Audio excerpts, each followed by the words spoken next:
Okay, so we're gonna continue with our MTSS teacher meetings, for referral determination. Ms. Beardy, first grade teacher.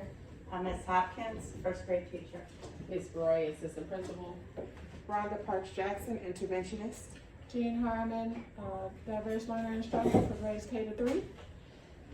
Monica Reynolds. Ms. Harris, Go ahead. Ms. Harris, case manager, and also diverse learner teacher. Sorry. Monica Reynolds, kindergarten teacher. So I will get started. I am bringing to the table a wonderful student, Caston Donald. He is a student that started with us in our summer enrichment program. And during that program, there were some concerns, both academic and socially, that we thought that would possibly be addressed, and there was just growing pains. Nonetheless, he was given a few pre-assessments just to bench test where he was academically, and during those assessments, we found that he was not able to recognize his alphabets. He has what is called a slow processing concern. So whenever you show a letter or even a word to him, he'll say, "That letter is," and he does little things to his body, and then he enunciate whatever the last word that he said for a very long time, and then you try to get him back on track with that. So that was the student that I was introduced to at the beginning of the year, and that type of behavior went on until probably the beginning of November. I have had some conversations with mom about some of the academic concerns. She also brought some concerns to me, and I used another a home school connection with Caston for his academic goals. So I will give him an assessment on his letters and send home the letters that he got correct and those in which that he did not get correct, and those are the things that he will work on at that time. So again, August, September, he was not able to recognize the letters, and then we began to change up some of the activities that we were doing with him and playing different games with him. So he made some small progress, but it was progress nonetheless with that homeschool connection. He is another student that sees our interventionist, Ms. Parks Jackson, to work with him. So as soon as I got mom and dad as a buy-in and gave them some intentional type of activities to work with him, he began to finally make progress on December 14th, which was like our last week of school of knowing all of his letters. So I was proud of that. However, we're working on the sound. So going back and work with him again, so testing him again, he wasn't able to recognize the letter U and F. So I was like, okay, what happened? So when I tested him again, he was able to recognize the letters. Then he missed U and F again. He missed W, V, X, Y, and Q. So For Christmas break, Carmen took him back. yes, so the retention was not there. These are letters. These are recognizing just the letters. Okay. So his goal was to use the word wall as well. So oftentimes you'll see him look over to the word wall, and then again, he's not processing the letters. He's just saying his alphabets and then stopping. So that has been definitely a concern with us. His sight words have been a concern. So of course he doesn't know his letters. We're working on the sound, so he hasn't been able to get the letters of basic sight words. So spelling tests are definitely unrecognizable because he's not able to formulate the letters as he is writing. So even if you ask him verbally how to spell a simple word, he's not able to do it oftentimes, even when that word without redirection is right there in front of him. So there are a lot of academic concerns with him as far as reading.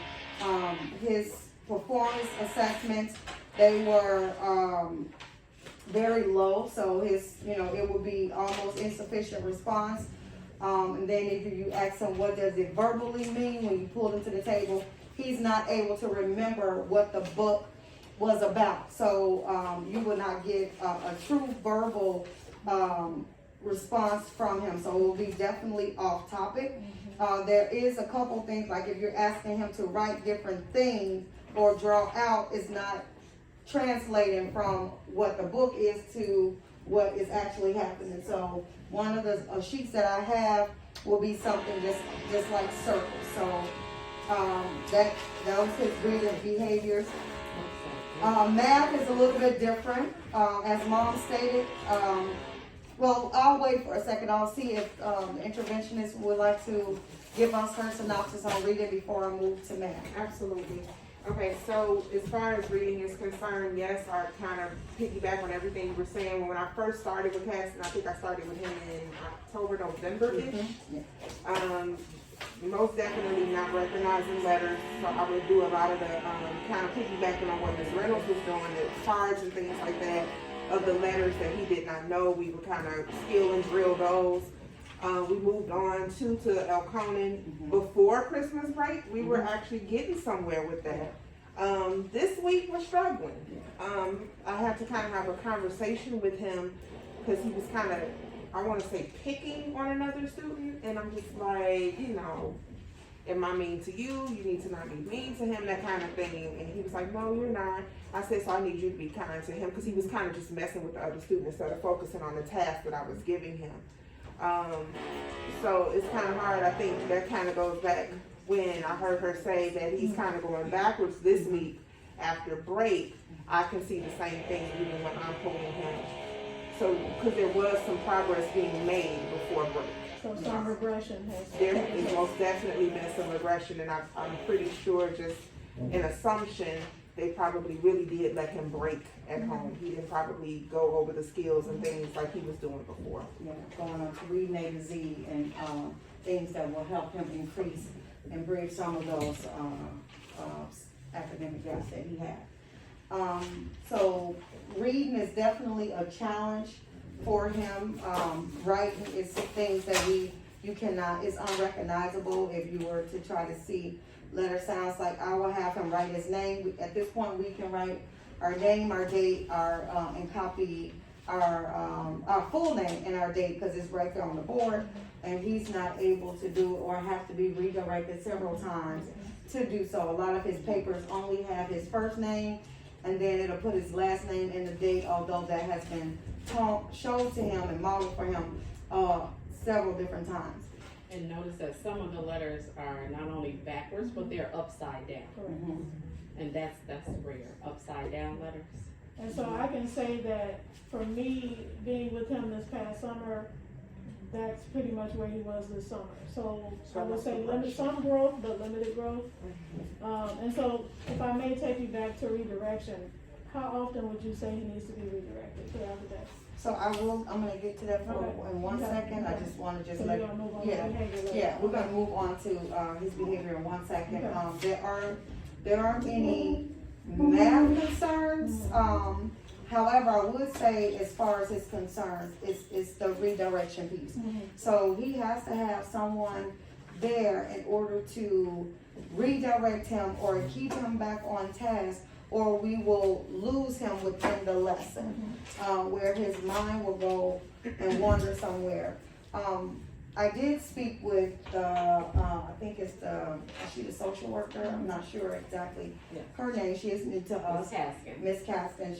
We talked about him being very unorganized. So if you go into his desk, although we have specific places for specific things, his desk, no matter how many times you clean it up, it goes right back to the way it is. So And can I add that you have pictures, she has pictures on the screen that shows them this is what you need to pick up and this is where you need to put it. And so even with the visual aids, even with the peer buddies, even with the table leads, the routines and structures that she has, he is still not able to do that. And I want to add one more thing to the math. Giving him things such as counters, are very distracting for him. So if he can't use manipulatives because he's so distracted, and he's distracted with, his distraction is more out of, so if I have these counters and they're the pegs that fit inside each other, I have to line them up exactly correct, and they must be going inside and connecting. So if you are working with him one-on-one, we were like, okay, here's the number, let's get these counters. So it's 5, let's count on 5. And he's immediately taking those like, no, I gotta put them one inside of the other. And so he's doing things like that, which kind of scared me. I'm just like, okay, well, we gotta move to the next problem. And so we stayed on this problem forever. And even when they were inside, if one of the cubes was not perfectly lined up on the desk, if one like of the edges was up, then he immediately repositioned them. And so that was a red flag for me. And I was just like, he can't move through problems, not with that need to make things like that. And that's part of his focus. So I did have a conversation with mom, and mom came up and cleaned the desk out, and then it got the same, went back the same way. Oftentimes, Caston will come in the classroom disheveled, and disheveled in the way he's looking. So his mom will send him to school with his clothes very neat, his hair very neat, and then by some time have passed, the hair will be out of the ball because he has a little ponytail. The clothes will be out of his, the shirt will be out of his pants. The shirt may be open or something like that. And oftentimes, if I see him like that, I know the type of day that he's going to be having is going to be a little bit off. Comes to school with his hair braided, and then by the end of the day, it's unbraided. So he's constantly moving and needs those. Yes, he's not, he's gotten a lot better with being able to sit in a spot. We have rows in there when we're doing our morning meetings or starting our day. So at the beginning of the year, of course, he wasn't able to sit there at all. It was constant redirection. Do not touch this person, keep your hands to yourself, and all of that. So we've been trying different things with him, with incentives.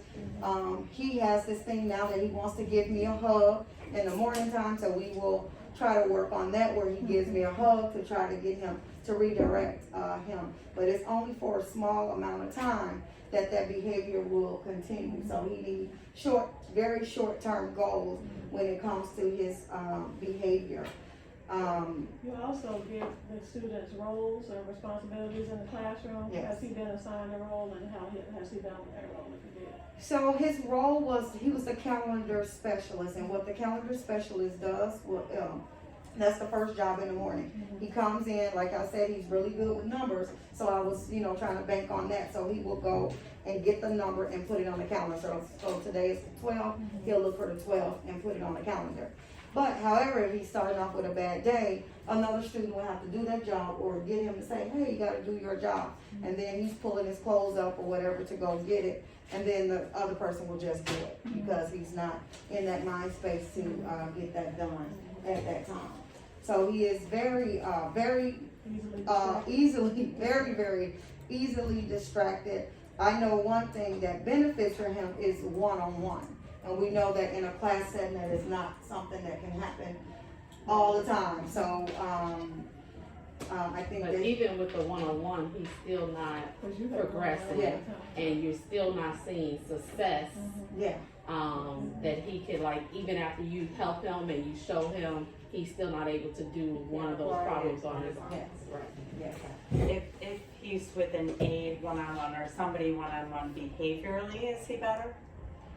If someone is sitting directly with him, not if you're just watching him over there, you have to sit directly next to him to give him these cues to know what he needs to do. He dropped some crayons on the floor yesterday, and it took so long to put the crayons back into the crayon box, because he had to take one at a time to put them in there. So it was time for him to leave. He rides the bus. And, they're calling for him to come down, but he needed to do it one at a time. So I had to say, hey, I'll do it, or I get someone else to do it for him to leave. But that's pretty much in a lot of things, his movement. Yeah. Whenever he moves, something is always falling, or something is always, I gotta get my And it's pencil, the or I same don't when we have go a sharpening upstairs. pencil. He's the person who I have to constantly tell him how to hold his MTSS folder Other than that, everything, Yeah. all of the four and the previous student that we spoke about too, they're the main two that every time, it takes us forever to transition because it's always something. Yeah, and, Miss Park Jackson and I work together with Caston. So when I'm doing something at the small group table with him, and I give him some letters, so like the letters they need to work on, I put them in a little baggie. And for some reason, by the time he gets to Miss Park Jackson, they're gone. And you see them all over the floor, and it's just like, And that's within 2 minutes, right? Mhm. Just so people can understand. Yeah. Just him getting his just things getting from and my lining desk up. to over there. Mhm. So it has came to the point where the students are already watching him to see him move from the table to his desk to see if he's gonna drop something. And they automatically get up to help him because they know it's gonna be. Does he have the same like attention to detail so then does he have to go back and say, oh no, this has to be like this and put back before he can move out the door with you? Yeah, oftentimes like that, but that's not shown, that's shown in just like his physical movement, it's not shown like in his word or things like Right. that, so if you Right. look at the coloring, it's just no attention to detail or no appropriate coloring and things like that, it's just scribble. I have a question pertaining to technology. How does he respond to technology? For a long time, it took us a very long time for him to understand that you're not supposed to play with the computer. And then getting him, once I tag teamed with mom, she was doing some of the things, suggestions that I gave her with him logging into his computer, because at first, she was doing everything, for him. And I was explaining to her that let him try to struggle through that a little bit. And, you know, over a long period of time, then he finally got it. So he likes computers. So he definitely will take some time on there. He just needs some supports to get on there and oftentimes to stay focused on the task if it's not something that he's interested in. Is attendance the issue? No, Was he tested for vision or hearing? no. And then his referral is for reading and math or just reading? Just reading and, SES. Yeah. And do you think he can benefit from OT services for the writing, the upside down and the backwards and all of that? Yes, I did give him a bigger pencil and that still didn't seem to work. Yeah, we use So, big pencils upstairs. yeah, Are there any speech concerns for him? no. I speak well. So I think we do have a lot of evidence that supports that he will need a pair. I just wrote that down. Could benefit from parent support. That's what I just put. One-on-one. And we do know there has been a wealth of parent communication. A wealth of parent communication, and not just from the teacher, but from, support staff. Yes. Right, support. Both the principal and assistant principal have met with the parents, regarding behavior concerns and different things of that nature. And strategies and support. We also gave them manipulatives, everything, to support what the teacher was doing and what the interventionists and everyone has been doing. So the parents are fully aware and have been trying to support him in the things. And they just said, one of their biggest concerns is when we call them about behaviors, they need to know specific behavior, what the specific problem is, so that they can address that with him, so that they're not just saying, were you bad in school? They can say, why did you hit Johnny? And so they've been having those conversations with him, but there still has not been improvement or any type of stopping because of those strategies being used. Okay. So I think we're ready to vote, or anything else? So he can benefit from, you feel, social work services, counseling services as well? I have spoken with, the counselors, Ms. Davis specifically, to see what type of supports that, we can give him, just in the classroom. So, nothing formally, having some informal conversations with him.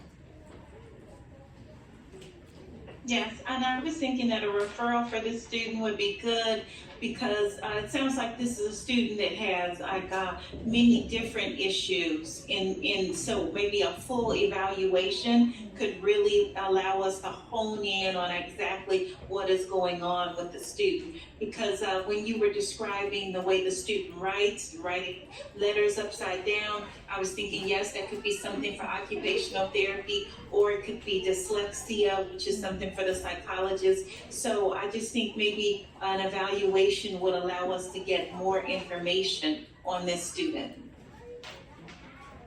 I agree. I think it's a I yes. agree. Absolutely. Agreed. Okay. So unanimous. I agree too. All right, everyone on the team has agreed that we need to refer Caston.